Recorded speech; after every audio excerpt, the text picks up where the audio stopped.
నిశ్శబ్దం. అది శబ్దం లేనిదే కాదు. కొన్నిసార్లు అది మన లోపల అరుస్తుంది. ఈ కథ మొదలయ్యేది ఒక సాధారణ ఉదయం నుంచి కాదు, ఒక నిద్రలేని రాత్రి నుంచి. అతడు కిటికీ దగ్గర నిలబడి ఉన్నాడు. బయట వర్షం లేదు, కాని అతని లోపల మాత్రం ఎన్నో ఏళ్లుగా కురుస్తున్న ఒక మౌన వర్షముంది. అతడు ఎవరికీ ప్రత్యేకంగా కనిపించడు. ఆఫీసులో పనిచేసే సాధారణ వ్యక్తి. 4 గోడల మధ్య జీవితం. మాట్లాడితే పనిమాటలు మాత్రమే. నవ్వితే కూడా అది అలవాటు కోసం మాత్రమే. కాని అతని లోపల ఒక ప్రశ్న ఎప్పుడూ తిరుగుతూనే ఉంటుంది. నేను నిజంగా బతుకుతున్నానా, లేదా కేవలం కొనసాగుతున్నానా? చిన్నప్పట్నుంచి అతడికి కొన్ని బోధనలు నేర్పించారు. ఎక్కువ మాట్లాడొద్దు, భావాలు చూపించొద్దు, బలహీనంగా కనిపించకూడదు. ఆ మాటలు నెమ్మదిగా అతని జీవితమయ్యాయి. బాధ కలిగితే మింగేశాడు, అవమానం జరిగితే నవ్వాడు, అన్యాయం కనిపించినా తలవంచాడు. ప్రతిసారీ తలవంచినప్పుడు అతని లోపల ఏదో ఒకటి నెమ్మదిగా విరిగిపోతూనే ఉంది. కాని విరిగిపోయే శబ్దం ఎవరూ వినలేదు. ఒకరోజు ఆఫీస్లో అతని తప్పు కాని విషయానికి అతడినే నిలబెట్టారు. మాటలు గట్టిగా పడ్డాయి. చుట్టూ ఉన్నవాళ్లు నిశ్శబ్దంగా చూశారు. అతడు ఏమీ చెప్పలేదు. అప్పుడు అతడికి ఒక ఆలోచన వచ్చింది. వాళ్లు నన్ను బాధపెట్టలేదు, నేనే నన్ను బాధపెట్టుకున్నాను అని. ఆ రోజు రాత్రి ఇంటికి వచ్చాక అతడు అద్దం ముందు నిలబడ్డాడు. చూసుకున్నాడు. ఆ ముఖం అతనిదే, కాని ఆ కళ్లలో అతడు లేడు. అక్కడ ఉన్నది భయంతో తయారైన ఒక వ్యక్తి.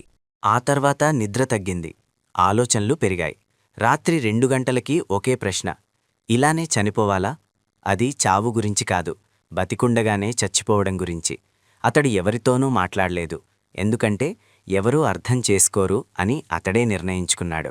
అదే అతని అతిపెద్ద పొరపాటు. ఒకరోజు ఆఫీస్ నుంచి తిరిగొస్తూ ఉండగా రోడ్డు పక్కన ఒక వ్యక్తిని చూశాడు. ఆ వ్యక్తి బిక్కరగా మాట్లాడుతున్నాడు, కాని ఎవరితోనూ కాదు, తనతో తానే. చూసిన జనం నవ్వుతున్నారు. కొంతమంది అతడికి దూరంగా నడవసాగారు. అతడు మాత్రం ఆ వ్యక్తి మాటలు విన్నాడు. నేను తప్పు చేశాను, కాని నేనే శిక్షించుకుంటూ జీవించాల్సిన అవసరం లేదు. ఆ ఒక్క వాక్యం అతడిని కదిలించింది. ఎందుకో కళ్లల్లో నీళ్లు వచ్చాయి. ఆ వ్యక్తి పిచ్చివాడు కాదు, అతడు ధైర్యవంతుడు. తన లోపల మాటలు బయటకు చెప్పగలిగిన ధైర్యమున్నవాడు. ఆ రోజునుంచి అతడు చిన్న మార్పులు చేశాడు. బాధ అనిపిస్తే బాధగా ఉంది అని తన మనసుకే చెప్పాడు. తప్పు కాకపోయినా మౌనం వహించడం మానేశాడు. అందరికీ నచ్చాలని జీవించడం ఆపేశాడు. అది ఒక్కరోజులో జరగలేదు. ప్రతిరోజూ భయం వచ్చేది. కాని ఈసారి అతడు పారిపోలేదు.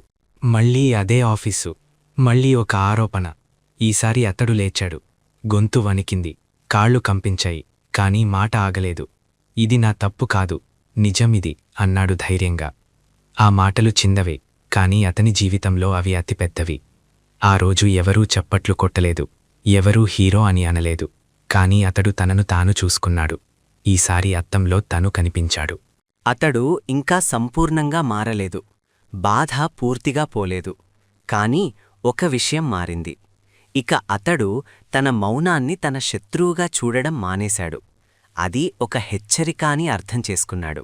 మౌనం శాంతి కావచ్చు, కాని భయంతో చేసిన మౌనం మనల్ని నెమ్మదిగా చంపుతుంది.